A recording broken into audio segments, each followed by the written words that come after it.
After we moved into our new place, my boyfriend organized a housewarming. A few rounds in, everyone started playing Spin the Bottle with Truth or Dare. When the bottle stopped on his childhood friend Melissa, she got the dare to reveal 3 secrets about people in the room. She smirked. That's easy. David's been sneaking around on his wife with a new fling. Mike got caught keeping girls on the side, 3 women beat him up together, and he even landed in the hospital. She paused, then fixed her gaze on Ethan. Ethan, your girlfriend's here. If I tell your secret, you won't mind, right? Ethan's expression stiffened. Don't talk nonsense. Melissa waved it off. Come on, it's just a game. Then she said, Ethan has a mole down there, touch it, and he shivers. Everyone perked up immediately. How do you know that? Someone asked. I've seen it, Melissa answered. You've seen it? How? Not only have I seen it, I've slept with him, she said without shame. Back when we were teenagers, you know how it is. Just watching a video wasn't enough. We were good brothers, of course we helped each other out. Afterward I got a perfect look. That was my first time, so really, Ethan, you got the bargain. She even kicked him lightly after saying it. A few of Ethan's buddies burst out laughing. One of them teased, so the golden years of his life all went to you, Melissa. Melissa kept joking along, then suddenly turned to me. Jenny, don't take it to heart. We were just kids, curious and clueless. Now we're only friends. Besides, his grades were so terrible I already looked down on him. The other childhood friends hurried to smooth things over. We can all vouch for it. Ethan and Melissa are clean. If there had been something between them, Jenny, it wouldn't be your turn now anyway. They kept making light of it, but Ethan noticed my face and glared at them. Can you stop exposing me? If my wife gets upset, we're not brothers anymore. His tone was sharp, but he was still smiling. Melissa snorted. So you'd rather betray your friends for a woman? After how good I've been to you? Then, barefoot, she kicked Ethan in the face, her temper blazing. That was the last straw for me. I grabbed my glass and smashed it hard on the floor. Get out of my house. The room went dead silent. Melissa sneered. Seriously, we were just joking. Do you have to ruin the mood? What, Ethan, now that you're dating, you're going to ditch all of us? Ethan glared at her. Melissa, shut up. My wife comes first. You all should leave. Don't cause trouble here. The group exchanged looks. They couldn't win this fight, so Melissa snapped. Fine, we're leaving, and the others followed her out of my home. Jenny, I'm sorry. Ethan edged over like a big guilty dog. That was all in the past. Melissa and I are just friends now. I never once thought of her as a woman. If I'm lying, may I die a miserable death. He pulled my hand to his face. Hit me. Get it out of your system. Anywhere she kicked me, I already feel disgusted. I didn't hit him. I looked at him coldly. If you want me to calm down, delete her from your WeChat. Don't contact her again. His face darkened. You're forcing me. She's a good girl, just blunt, and she already has a boyfriend. You're jealous for nothing. Fine, I said evenly. If I'm forcing you, then we won't get married. I yanked my hand away and walked straight to the door. Jenny, are you done yet? He shouted after me, but the slam of the door drowned out his voice. I went straight to my best friend's place. My best friend listened to everything that happened and hesitated. Are you really not going to marry him? Ethan treats you pretty well, we've all seen it. Yes, Ethan has always been good to me, I admitted. We were college classmates, though I was a year younger.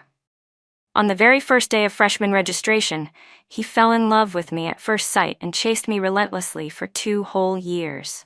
After we finally got together, he treated me like I was the most precious thing in the world. If I so much as mentioned craving something, he'd wait in line for 4 hours to get me some trendy dessert. He worked part-time jobs for an entire month just to buy me a ticket to my favorite concert. When my parents disapproved of him for not having good enough prospects, he knelt outside our house all night, begging them to let us be together. To ease their worries, he used all his savings to pay the down payment on a house, and the deed was written in my name. In everyone's eyes, he was the perfect boyfriend. And it was precisely because of that perfection that I couldn't tolerate a single grain of sand in my eyes. 2 people who had already been in bed together could never be just friends. It had to be either her or me. 2 hours later, I got a text from Ethan. Baby, I was wrong. You're right, I have no sense of boundaries. I've already deleted Melissa and I'll never contact her again. Attached beneath his message was a screen recording showing him deleting Melissa's WeChat. Baby, don't be upset with me. Tomorrow we still need to take our beautiful wedding photos together. Reading it, my anger finally softened a little. My best friend, sitting beside me, couldn't help sighing. Jenny, how on earth did you manage to train Ethan like this? Even though I still felt uneasy, I knew the past couldn't be changed. He hadn't actually done anything unforgivable, and in the end, I chose to forgive him. The next day, I arrived at the bridal photography studio on time, ready to take our wedding pictures. An hour passed and Ethan still hadn't shown up. I called dozens of times, but every call came back with the same message: the user was busy. My heart sank as I opened our shared location app. My chest tightened. He was at the hospital. Fear jolted through me, my hands and feet going numb as I panicked, thinking something terrible had happened to him. I rushed to grab a cab straight there. But just as I reached the hospital entrance, I spotted a painfully familiar figure. Ethan wasn't hurt at all. He was completely fine. The one who had come to the hospital was Melissa. Ethan was holding her tightly in his arms. One hand was supporting her waist, the other shading her from the sun. A sharp pain stabbed straight through my chest. Instinctively, I wanted to turn and run, but I forced myself to face it and walk toward them. Before I could say anything, Ethan's eyes went wide in shock. He instantly let go of Melissa. Baby, why are you here? Let me explain. I locked my eyes on his. All right then, explain. I thought you were still angry with me, that you wouldn't come for the wedding photos today. Melissa just happened to have something happen, so I came to be with her. He stammered. I laughed bitterly. So the man who swore to me last night that he'd never contact Melissa again, what was that, a joke? Melissa's face turned pale, and weak as she looked, she still stepped up to defend him. Watch your mouth. Ethan's already given you enough face. He deleted my main account just to placate you. I sneered. Oh, I get it now. He deleted your main account, but there's still another one. As long as you two want to talk, there's nothing I can do to stop it. Melissa pressed on, aggressive. We're the ones who truly grew up with him. We're the friends who went through his entire youth. You've only known him a few years, yet you think you can keep him all to yourself? If we hadn't all agreed back then, you and Ethan would never have even gotten together. Her words were sharp and domineering while Ethan spun around in a panic, completely flustered. No, don't listen to her nonsense, Ethan said quickly. I stared at him coldly. Then explain to me, what exactly am I supposed to think when I see you at the hospital with her today? He hesitated, then lowered his voice. Melissa came here for an abortion. Don't get the wrong idea, the child isn't mine. That stupid girl messed around with a jerk, got abandoned, and ended up pregnant. She had no one else to turn to, so we, her childhood friends, had to step in. Ethan sighed helplessly. Today I came to the hospital with her. David and the others are taking turns looking after her. As for everything afterward, I'm not getting involved anymore. Afraid I wouldn't believe him, Ethan pulled out his phone and showed me a chart. I almost laughed at the absurdity of it. It was literally a schedule. Melissa, unexpectedly pregnant and now having an abortion, had her childhood guy friends rotate shifts to care for her. Who would cook her meals? Who would make soup? Who would accompany her for follow-up checkups? Everything was clearly listed. Ethan's role was to be with her for the surgery, while the rest would take over afterward. See? I wasn't lying. Baby, we're all good brothers. Melissa got into trouble. How could we just ignore her? I drew in a deep breath. Fine. You take care of her then. With that, I turned around to leave. Ethan started to come after me, but Melissa suddenly let out a pitiful cry and collapsed right into his arms. Ethan, my stomach hurts so bad. Please carry me back inside to see the doctor again. The sound of his footsteps behind me stopped. He didn't follow. I clutched my chest, suppressing the searing pain, and forced myself to take a cab home. The first thing I did when I got back was start packing. We had originally planned to take wedding photos today, and tomorrow, on Valentine's Day, we would get our marriage license, but now everything was destroyed. We had only lived in the new house for a week, so there weren't many signs of life yet. I told myself it wasn't too late. As I was packing, urgent knocking suddenly rattled the door. Baby, why did you lock it? Open up, stop messing around, okay? Open the door, let's talk this through. I stayed silent, shoving all the clothes from the closet straight into my suitcase. He kept explaining from outside. Melissa's been dependent on us since we were kids, it's true. But I promise, after this time, I won't handle any of her problems again. Don't be stubborn, all right? You're both women, can't you sympathize with her a little? She came to me crying with a belly this big. What was I supposed to do? His voice droned on and on through the door, but I ignored him. When I had almost finished packing, I opened a drawer and poured everything inside onto the bed. They were the love letters he had written me back in college, one every single day, 600 in total. I had read each one countless times, worn the pages thin.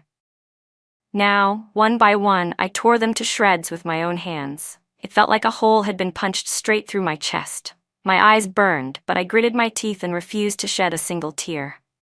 Dragging my suitcase behind me, I walked out, ready to tell Ethan it was over. The hallway was empty. At some point, Ethan had already left. Only an hour had passed, and yet he was gone. How ironic. I gripped the suitcase and walked away from what should have been our new home, heading instead to the villa my parents had bought for me. The place was empty, just me alone. Finally, I let myself cry, sobbing until my whole body shook. 7 years of love, cut off in one stroke. How could it not hurt? But I couldn't avoid it, couldn't let myself grow soft-hearted, couldn't try to dull the pain with temporary comfort.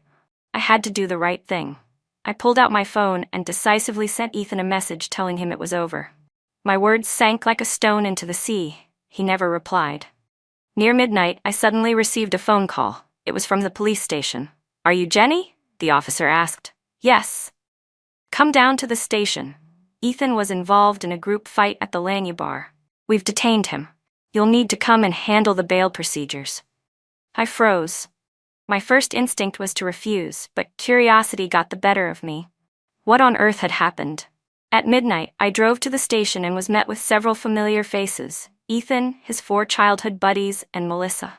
They were all drunk out of their minds, each with cuts and bruises across their faces. I forced myself to stay calm and asked the officer, "What exactly happened?" "Your boyfriend and his friends beat someone up. The guy's in the hospital now," he explained. "Why did they do it?" The officer jerked his chin toward Melissa. "Because of that woman. From what we understand, the guy they beat was her boyfriend. They thought he'd treated her badly, so they ganged up on him to teach him a lesson." In that moment, the whole picture became clear. Melissa had gone drinking late at night, and Ethan, along with the other backups, rushed to comfort her. By sheer bad luck, they ran into the jerk who had gotten her pregnant. 5 grown men in their 30s lost all sense of reason and jumped him, then were hauled off to the police station. As I pieced it together, I suddenly heard Ethan's drunken voice slur from across the room. "Melissa, the 5 of us are here for you. Anyone who bullies you is our enemy. Don't be afraid, even if you never get married, we brothers will take care of you forever." The officer glanced at me. "So, do you still want to post bail?" I nodded. "Of course, a scene this big, I can't be the only one to watch." After I paid the bond, Ethan was released. Melissa, who hadn't participated in the fight but had simply gotten drunk, immediately clung to him like an octopus the moment he stepped out. "Where are you going? You're not allowed to leave me." Ethan could barely walk straight, his mind completely fogged, but he still reached out to steady her. "Careful, don't fall." The 2 of them stumbled out of the station together. Melissa wrapped her arms around his neck, drunkenly singing, "Good brothers, together for life." Ethan, supporting her by the waist, already 30 years old but acting like a reckless teenager, roared into the night sky with fiery loyalty. "No one is allowed to bully our Melissa." I stood silently behind them, raised my hand, and hailed a cab. I had the driver take the 2 of them back to the new house. From the taxi to the front door, they never let go of each other. Melissa's eyes were blurred with tears. "Ethan, you're still the one who treats me best. If we had just taken one more step back then, would the ending have been different?" Ethan didn't answer. He just stroked her hair and whispered, "Don't worry. I'll always be by your side, your strongest support." Drunken words are often the truest, and the 2 of them poured out everything they had been hiding in their hearts. I stood off to the side, quietly recording it all. Then I sent the video straight into Ethan's family group chat. It was like throwing a bomb into still water. The explosion of chaos was immediate. "What's going on? Who's that woman?" "Jenny, did you and Ethan have a fight?" I replied calmly. "Please come over right away." And I said nothing more. By 4 a.m., a sharp, urgent knock rattled the door. Ethan's mother showed up still in her pajamas, clearly rushed and panicked. "Jenny, what on earth is going on?" I led his parents into the bedroom. There, on our bed, lay Ethan and Melissa. Her dress had ridden up all the way to her chest, and his face was smeared with lipstick marks. Ethan's parents went pale with fury. "You bastard," his father barked. "Get up right now." But Ethan was too drunk to react. No matter how his parents yelled, he didn't stir. I walked silently into the bathroom, filled a basin with cold water, and returned to the bedroom. Without hesitation, I dumped it over the bed. A sharp scream split the air. Ethan and Melissa both jerked awake, springing upright instantly. I looked at Ethan calmly and handed him some hangover pills. "Don't sleep. It's time we solved this." About half an hour after taking the pills, Ethan finally sobered up. His face was ghostly pale, one hand pressed hard against his temple. "Mom, Dad, why are you both here?" His mother's response was a slap so fierce it knocked him to the floor. "You disgraceful fool. Do you even know what you did last night?" Stunned, Ethan turned his head toward Melissa, disheveled and exposed, and guilt flickered through his eyes. "That was all I needed to know," he remembered. "It was an accident," he stammered. "I drank too much, I crossed a line, but nothing happened between Melissa and me. Jenny, I swear nothing happened. If I ever did something to betray you, may I be hit by a car and die on the spot." I looked at him quietly. His face was full of sincerity as he swore, but I'd heard words like that from him more than once. I couldn't believe anymore. "Ethan, did you see the messages I sent you?" I asked. He scratched his head awkwardly. "My phone died last night." "Fine. Then let me say it to your face."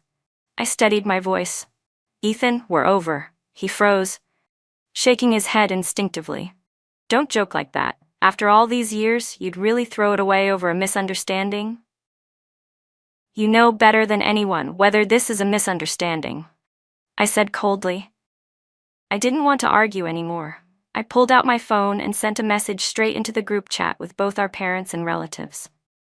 "Dear family and friends, I'm sorry to inform you that Ethan and I have canceled the wedding. We have broken up peacefully. Thank you for your concern." "Jenny, what the hell are you saying? Did I agree to break up?" He lunged for my phone, trying to retract the message, but I held tight. After a brief struggle, the phone fell to the floor and the screen shattered into pieces. Ethan panted heavily, exhaustion etched across his face. "Jenny, how many times do I have to explain? Melissa and I are just friends. Brothers. Since I've been with you, I haven't even touched another woman's hand. Go ask around. What man is as clean as I am? I've done everything I could, and just because I have one female friend, you can't handle it?" Melissa, who had been standing silently until then, suddenly spoke up for him. "Jenny, I honestly think you're pathetic. How insecure are you, to be this jealous of me, to the point of breaking up with Ethan? Or maybe you're just controlling, you can't stand your boyfriend having any female friends. Isn't that it?" I turned my eyes on Melissa. Word by word, I said clearly, "I'm not insecure about other women. I'm just exposing the mistress." Ethan's eyes flickered, and his voice rose. "What the hell do you mean by that? You've got no proof, don't dump that crap on me." I calmly picked up his phone from the table, unlocked it with ease, and opened his WeChat. Last night, they had both been drunk out of their minds. The night was long, and eventually my curiosity got the better of me. I tapped into his account. Ethan had deleted Melissa's main account, but there was still another one. I pulled up a profile with a pink teddy bear avatar and held it out for everyone to see. "Melissa, I found your burner account." The chats between Ethan and Melissa were constant, messages every single day. They shared food, music, and movies, even made plans to go to concerts together. On the 6th of last month, I was hospitalized for a piercing infection. "You told me you had to work overtime at the office, but in reality, you went with Melissa to a concert. On the 3rd of this month, when both of our parents were supposed to meet to discuss the wedding banquet, you said you had to leave town for 2 days on business. Instead, You stayed out all night drinking with Melissa, and afterward the two of you checked into a hotel. The chat log even spelled out how many times you slept together the night before. Yes, the tone of your daily messages looked like close friends, but when it came to booking hotel rooms, you were anything but vague. You treated it like some kind of stress relief, an outlet for your desires, only to pull up your pants after and keep calling each other good brothers. How disgusting. My tone was flat as I spoke, as if I were retelling someone else's story. Even I was surprised at how calm I sounded while exposing such cruel truths. There were too many records like this. You had a physical relationship behind my back, yet you still swore to me your friendship was pure. I laughed bitterly at Ethan. We've been together for 7 years. Why would you ever think I'm such a fool? No, it's not like that. His face went pale as paper. Like a madman, he lunged to grab the phone from me, terrified because it contained all the evidence of his cheating. After a brief struggle, I handed it back. He instantly lost control and smashed it hard onto the floor. It doesn't matter. Break it if you want. I've already saved screenshots of every single one of your little conversations, I told him coolly. Jenny, don't do this, please, he begged, his voice low and pitiful. Everyone makes mistakes. People act on impulse. People get confused sometimes. I swear I'll never do it again. I swear. Another oath. I sighed lightly, feeling tired more than angry. Your promises are worth less than toilet paper now, Ethan. Stop talking. We're done. He tried to cling on, but before he could speak further, Melissa suddenly clutched her stomach and cried out in pain. Ethan, my stomach hurts so much. Please take me to the hospital. She curled up, drenched in sweat. Ethan immediately panicked. His father stomped his foot in fury. You worthless brat. Even now, you're still worrying about her? Whether she lives or dies, what's it got to do with you? But Ethan didn't hear a word. The moment Melissa cried out, he forgot everything else. He scooped her into his arms, heading downstairs in a rush. Before leaving, he even had the nerve to turn back and say, Jenny, Melissa's in pain. I can't just abandon her. We'll talk when I get back. I almost laughed at how ridiculous he was. He really thought he still had a chance to talk things through with me. I stared at his retreating back. Ethan's mother looked at me with an expression full of disappointment, as if hating iron for not becoming steel. Jenny, listen to me. Don't lower yourself to his level. That boy has been blinded by that vixen. When he comes back, we'll teach him a good lesson. In the Meng family, we only recognize you as our daughter-in-law. I gently pulled my hand from hers. Mrs. Meng, there's no need to say more. I've already made up my mind. Since Ethan has been too timing, I won't leave any room for compromise. I will break up with him. I took out my phone and sent the calculated expenses into the family group. During the wedding banquet preparations, both families had split the costs 50-50. I've already canceled the banquet with the hotel. After deducting the deposit, I'll transfer the remaining money to you. And, Mrs. Meng, the gold bracelet and ring you gave me are on the table. Her eyes grew red as she shook her head desperately. Jenny, please, don't do this. I really like you. That useless son of mine doesn't know what's good for him. I'll punish him for you. Just give him another chance. I shook my head firmly. There's only one chance and he's already used it. There won't be another, I continued. As for the house and car, please tell Ethan to arrange a time with me to transfer the property. The car is mine. I'll be taking it. After saying all this, I walked out without looking back, leaving behind the place filled with what should have been sweet memories. When I returned to my villa, my phone immediately exploded with messages. It was Ethan's 4 childhood buddies. They had sobered up from their hangovers, learned about what happened between Ethan and me, and rushed to defend him. We had a small group chat without Melissa, just the 6 of us. Jenny, you're breaking up with Ethan over such a small thing? You're way too petty. Ethan's devoted to you. Don't be ungrateful. A man in his 30s is in his golden years. But you women, by 30 you're already old spinsters. If you don't stay with Ethan, no one else will want you. You should be smart and stick with him. You'll never find a man better than him. Melissa is the jewel of our brotherhood. Whether you accept her or not, you'll just have to deal with it. Message after message poured in, and the anger I had forced down began to boil up again. I had retreated again and again. yet they continued to push and provoke me. Since they refused to show me any mercy, I had no reason to show them any either. I checked Ethan's location on our shared system, and went straight to the hospital where he was. Melissa, after drinking so soon after her abortion, had collapsed and been admitted. Ethan was there, along with his 4 friends, crowding around her bed. She was crying pitifully, tears streaming down her face. "I can't believe I've caused you so much trouble, Ethan," Melissa wept. "Don't worry, as soon as I'm discharged, I'll explain everything to Jenny. I'll help you win her back." David sneered coldly. "Why bother keeping a woman like that? Ethan, I told you she wasn't easy to handle. Let's be honest, after I got married, I still slept around. My wife put up with it anyway. Men working hard outside having a wandering eye is normal. What man doesn't? You've already been more than generous to her, and she still doesn't appreciate it. She doesn't deserve your kindness. Melissa hasn't done anything wrong. Why should she apologize? Honestly, not asking you to take care of her during her recovery month is already more than fair." Ethan sat with his head down, silent. Melissa wiped away her tears and choked. "Everyone, stop. You've been friends with Ethan for so many years. If he doesn't want to break up with Jenny, then I won't push it either. Once I'm discharged, I'll apologize to Jenny myself. I won't let Ethan be caught in the middle." She put on a show of self-sacrifice, and the men immediately rallied around her. "Melissa, you're too soft-hearted." "Ethan, why can't you just be decisive? Brothers are like limbs, women are just clothes, and she's nothing but a pair of worn-out shoes someone else has already worn." "Fine, if that's how it is, then so be it."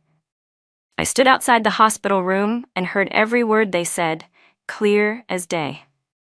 At the same time, I recorded everything, along with the video from the police station last night, and bundled it all together.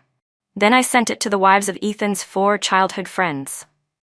Last night, while scrolling through his phone, I had found their contacts. They had all been kept in the dark, never knowing their husbands had such a special female friend on the side. After sending the videos, I also dropped the hospital location pin. And besides those 4 wives, I sent the files to one more woman. The man those 5 fought last night, the so-called jerk, was still lying in a hospital bed. But the truth was, he had been married long ago. Melissa had known it too, yet still clung to him, willing to play the mistress. His wife had no idea any of this was happening. If I was going to see this through, I'd go all the way. I sent her the videos as well. Melissa had built up far too many debts of the heart. It was time for her to pay them back. Fortunately, I didn't have to wait long.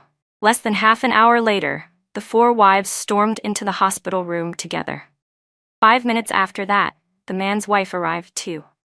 5 furious women, each like a lioness, and the truth had lit their fury ablaze. None of them had expected their husbands to be sneaking around, but the sight of Melissa on that hospital bed was all it took to ignite the explosion. "You little tramp! How dare you seduce my husband? You must have a death wish. Brothers, my ass! I'm going to tear you apart today. You shameless woman." I stood at the door, watching as the women, ignoring their husbands' attempts to hold them back, lunged straight at Melissa. "You try to stop me, and I'll divorce you." One wife shouted. That was enough. The men froze in place, no longer daring to protect Melissa. Within 2 minutes, the screams echoed out. Melissa wailed and sobbed, sounding like a dying lamb. It wasn't until doctors and nurses rushed in that the women were pulled off her. From the doorway, I saw Melissa's face drenched in blood, her once pretty features shredded beyond recognition. She curled into a ball, trembling, and shrieked at even the lightest touch. The doctor asked sharply, "What happened here? Do you want us to call the police?" But Melissa only shook her head, shivering all over. She didn't dare, because she knew she was in the wrong. Seeing that, a sharp, liberating satisfaction rose in my chest. I turned and walked away from the hospital. When I got back to the villa, my parents were already there. They'd seen the messages I sent in the family group and now knew about my break with Ethan. "Sweetheart, are you all right?" My mom asked softly, reaching for my hand. The calm I had forced myself to hold on to cracked apart in that instant. I had been determined not to be weak, not to cry. But the moment I met her worried eyes, I became a little girl again, helpless and wounded. I fell into her arms and let it all out, sobbing until I was gasping for breath. My dad rubbed my back, his voice heavy with heartache as he sighed again and again. Then he couldn't hold back his reproach. Didn't I tell you from the start that this boy wasn't any good? After you two got together, just so he would treat you well, I pulled strings to get him into our company. In less than 5 years he was sitting in the director's chair. I promoted him for your sake, so he'd remember your kindness. But what did he do? Instead of gratitude, he found another woman outside. That's enough, my mom snapped, shooting him a glare. Can't you see how heartbroken our daughter is? My mom pulled out tissues and gently wiped my tears. Sweetheart, don't listen to your dad. A breakup is a breakup. Better to discover his true face before the wedding. We should be thankful. From now on, just stay away from him. With Mom and Dad here, no one will ever bully you again. I dabbed my tears and shook my head. No, Ethan betrayed me, fooled me completely. I won't just let it go. What nonsense about take a step back and the sea will open wide. If someone bullies me, I'll return it 100-fold. My dad nodded beside me. That's my girl. The next day, under my insistence, Ethan was fired from the company. My dad had originally planned to wait until his project ended before promoting him to regional vice president. Too bad he couldn't control himself. He hurt me, so I would take everything from him. As soon as he received the dismissal notice, Ethan tried to contact me. He called 50 times in a row, but I didn't answer a single one. At that very moment, I was in the villa garden, sunbathing. My best friend had come over after hearing about my breakup, keeping me company. We basked in the sunshine, nibbling on the snacks and fruit my mom had prepared. The sun was so warm, it seemed to burn away the last bits of sadness inside me. Half an hour later, Ethan knocked at my door. He looked a mess, like a soldier returning from a lost battle. My mom didn't want to let him in, but he pulled his old trick, dropping to his knees with a thud. He swore he wouldn't leave until he saw me. It made me think of when he had once knelt before my parents, begging them to let us be together. Back then, I thought it was touching.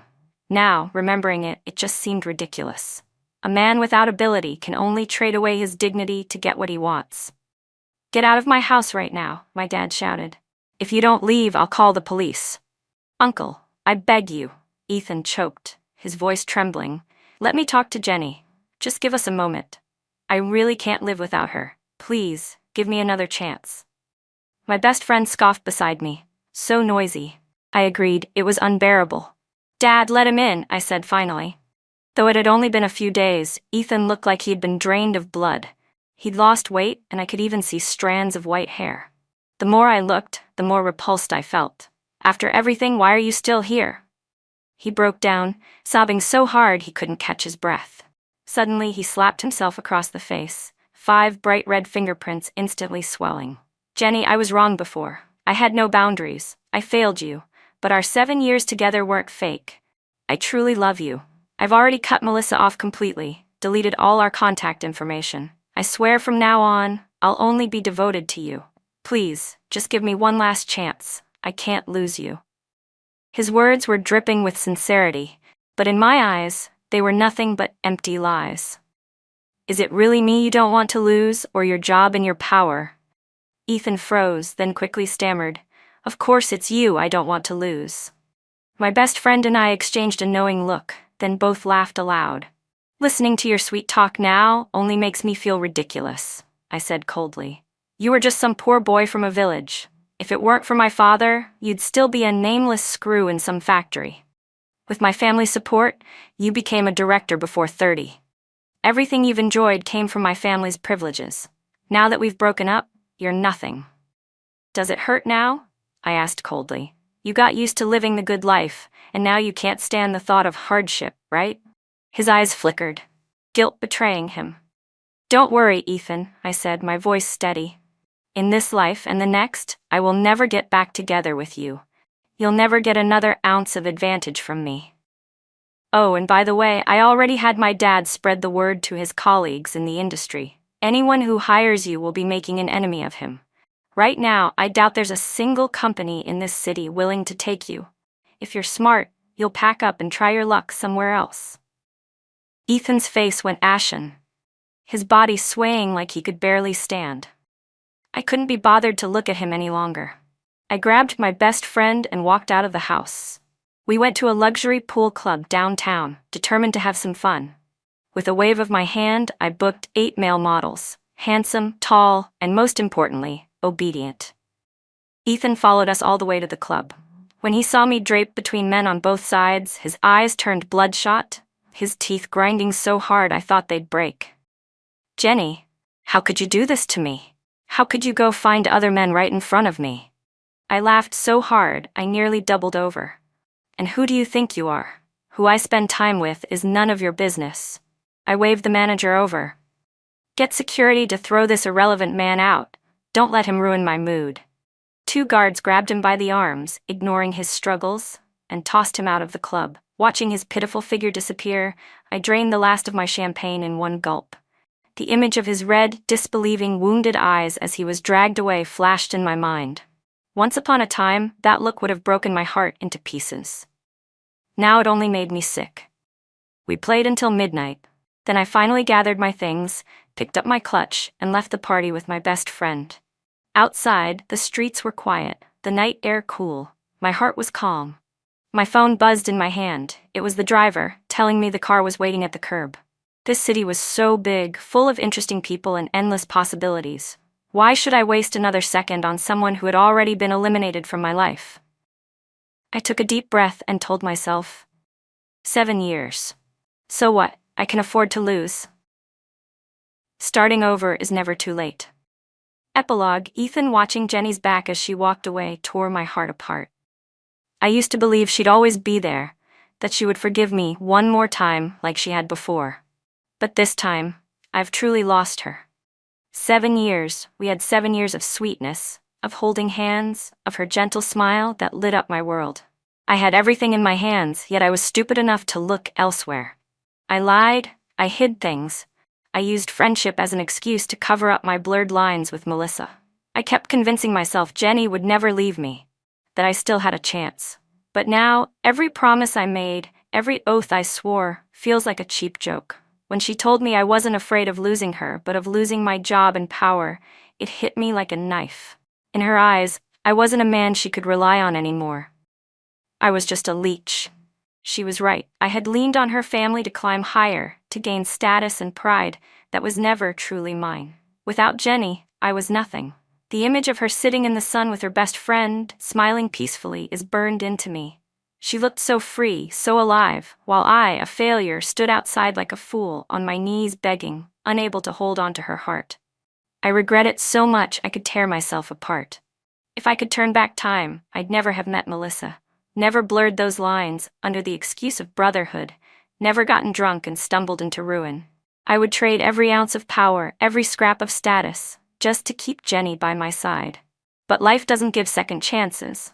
Jenny's gone, taking with her the 7 years of youth we shared, and I, Ethan, am left with nothing but regret, forced to carry this pain alone, remembering the woman I lost with my own hands.